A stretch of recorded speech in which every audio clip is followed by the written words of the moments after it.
alimony, or maintenance as it's sometimes called in some states, is a big component of divorce. Because on the financial side, we have dividing of the assets, which I think we've talked about before, or probably we'll talk about at some point. And then we have support, spousal support. And one of the things people don't always understand is this is gender neutral. This isn't women receive alimony from men. They can, but again, it has to do with who earns more than the other person, and does the other person need support?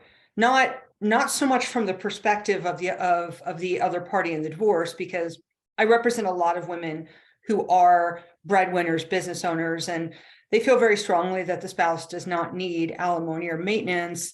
And they have some very compelling arguments about that, but the court may not agree.